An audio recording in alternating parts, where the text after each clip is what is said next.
મિત્રો આજે વાત કરીશું આપણે 10 મોટા સમાચારની. આજના 10 મોટા સમાચાર શું છે? ખેડૂત સમાચાર, સામાન્ય નાગરિકો સમાચાર અને ફ્રોડથી બચવા માટે તમારે શું કરવાનું છે એની આપણે વિડીયોની અંદર સંપૂર્ણ ચર્ચા કરવાના છીએ. જો મિત્ર ચેનલની અંદર નવા છો તો ચેનલને સબસ્ક્રાઇબ જરૂરથી કરી દેજો. મિત્ર સૌથી મોટા સમાચાર છે ખેડૂતોને લઈને મુખ્યમંત્રી ભૂપેન્દ્ર પટેલ દ્વારા એક મોટી જાહેરાત કરવામાં આવી છે. ખેડૂતોને હવે 10 કલાક વીજળી મળી રહેશે. મુખ્યમંત્રી ભૂપેન્દ્ર પટેલની અધ્યક્ષતામાં બુધવારે મળેલી રાજ્ય મંત્રીમંડળની બેઠકની અંદર ખેડૂતો માટે અનેક મહત્વપૂર્ણ નિર્ણય લેવામાં આવ્યા છે.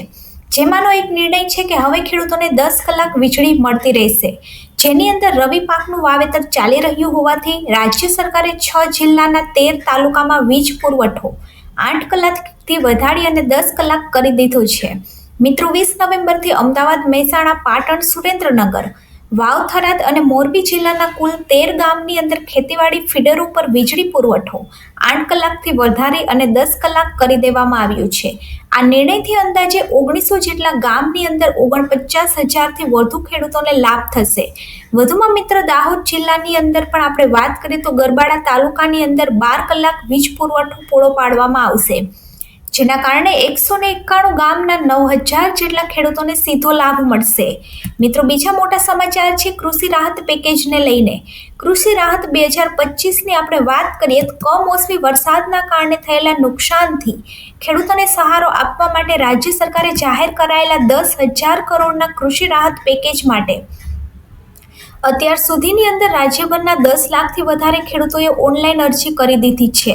મિત્રો જ્યારે પણ ખેડૂતો ઓનલાઈન અરજી કરે છે એ ટાઈમે દસ્તાવેજોની સાથે ખેડૂતોએ ફાર્મર આઈડી કાર્ડ આપવું ફરજિયાત છે.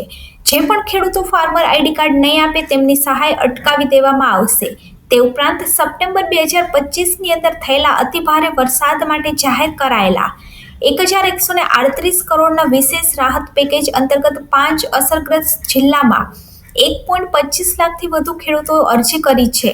બંને પેકેજની અંદર પ્રતિ હેક્ટર 22,000 અને મહત્તમ 2 હેક્ટર માટે પાટણ, વાવ, થરાદ વિસ્તારની અંદર જમીન સુધારણા માટે વધારાના 20,000 પ્રતિ હેક્ટર આપવાની સહાયનો પણ સરકાર દ્વારા નિર્ણય લેવામાં આવ્યો છે. મિત્રો મોટા સમાચાર છે હવે ફ્રોડ થઈ રહ્યા છે એની અંદર તમારે બચવાની જરૂર છે, કારણ કે એટીએસ અને 40 કરોડના ફ્રોડની ધમકી આપવામાં આવી હતી એક ખેડૂતને અને ખેડૂતોએ આ કારણથી આત્મહત્યા કરી લીધી છે. મિત્રો આ ચોંકાવનારો કિસ્સો છે કે વડોદરા જિલ્લાની અંદર ડિજિટલ એસ્ટેટની અંદર ફસાયેલા ખેડૂતે આપઘાત કરી લીધાની રાજ્યની અંદર પહેલી ઘટના સામે આવી છે. દિલ્હીના એટીએસ નામે ફોન કરી અને તેના બેંક અકાઉન્ટની અંદર 40 કરોડ રૂપિયાના ફ્રોડ અંગે તપાસ ચાલી રહી હોવાનું કહી ધમકાવ્યા હતા. ત્યારબાદ તેમને એક દિવસ સુધી ડિજિટલ એસ્ટેટ રાખ્યા હતા. મિત્રો ડિજિટલ એસ્ટેટ શું છે અને એટીએસ શું છે?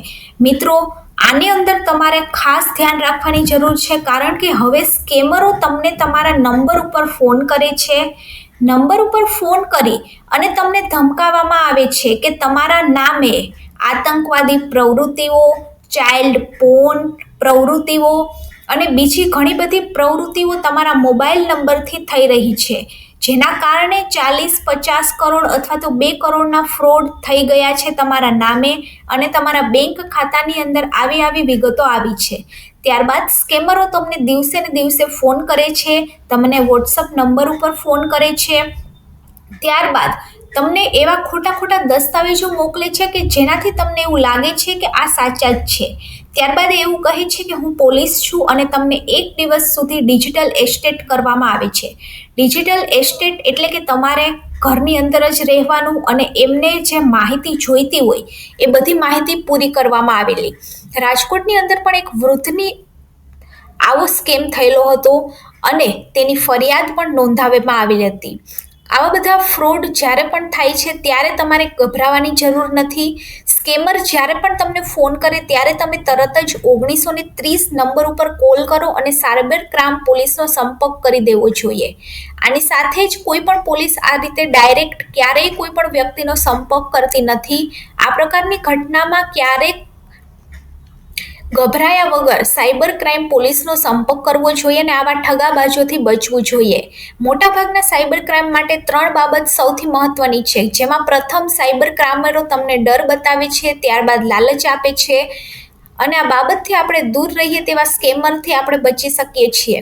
જ્યારે પણ તમને કોલ આવે ત્યારે તમામ માહિતી ભેગી કરી અને 1930 નંબર ઉપર કોલ કરી તરત જ તમારે જાણ કરવી જોઈએ. જ્યારે પણ ઠગાબાજ તમારું આધાર કાર્ડ અને પેન કાર્ડ માંગે તો તમારે ન આપવું જોઈએ. જો કોઈ તમને વિડીયો કોલ કરે અને વિડીયો કોલની અંદર કેવાયસી કરવામાં આવે તો તમારો ચહેરો તમારે ક્યારેય ન બતાવવો જોઈએ. તો આ પ્રકારના જે સ્કેમ છે ગુજરાતની અંદર થઈ રહ્યા છે અને એક ખેડૂતની જોડે આવું જ સ્કેમ થવાથી ખેડૂતોએ આત્મહત્યા કરી લીધી છે. તો આવી રીતે ક્યારેય પણ તમને આવા કોઈ સ્કેમરનો ફોન આવે, કોઈ પણ સ્કેમર તમને એમ કે હું પોલીસ બોલું છું, તમારા નામે આ આતંકવાદી પ્રવૃત્તિ થઈ રહી છે, તમે આવી રીતે શિકાર બન્યા છો, તમારે તરત જ 1930 નંબર ઉપર ફોન કરવાનો છે. મિત્રો, મોટા સમાચાર છે કે હવે ઘરની બહાર નીકળતા તમારે ધ્યાન રાખવું પડશે, કારણ કે ગુજરાતની અંદર શિયાળાની શરૂઆતની સાથે છેલ્લા 15 દિવસથી હવાની અંદર પણ પ્રદૂષણની અંદર સતત વધારો થઈ રહ્યો છે. ગુજરાતના 4 મુખ્ય શહેર અમદાવાદ, સુરત, વડોદરા અને રાજકોટની અંદર પ્રદૂષણનું જે સ્તર છે એ 180 ને પાર થઈ ગયું છે. ડોક્ટર લોકોના ચેતવ્યા છે કે શહેરની અંદર સવારના અને સાંજના સમયે AQI કે જેને એર ક્વોલિટી કહેવામાં આવે છે એનો ઇન્ડેક્સ 200 ને પણ પાર પહોંચી જાય છે, જેનાથી અનહેલ્ધી ગણવામાં આવે છે. અને આ પ્રકારના એર ક્વોલિટીથી હૃદય રોગ અને શ્વાસને લગતા ઘણા બધા બીમારીઓ થઈ શકે છે અને રાત્રિના સમયે તમારે બહાર ન નીકળવાની સલાહ પણ આપવામાં આવી છે. જો બહાર નીકળવું જ હોય તો N95 માસ્ક પહેરવાની પણ સરકાર દ્વારા સલાહ આપવામાં આવી છે.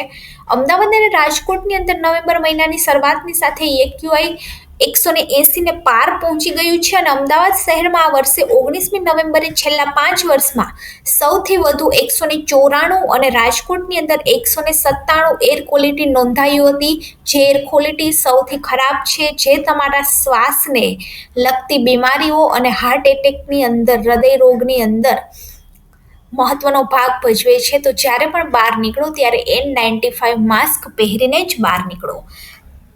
મિત્રો, વાત કરીએ તો ડિજિટલ એસ્ટેટ બાય બીજી પણ ગુજરાતની અંદર સ્કેમ ચાલી રહ્યો છે કે લિંક ઉપર ક્લિક કરતા જ 3 લાખ રૂપિયા ગાયબ થઈ ગયા છે.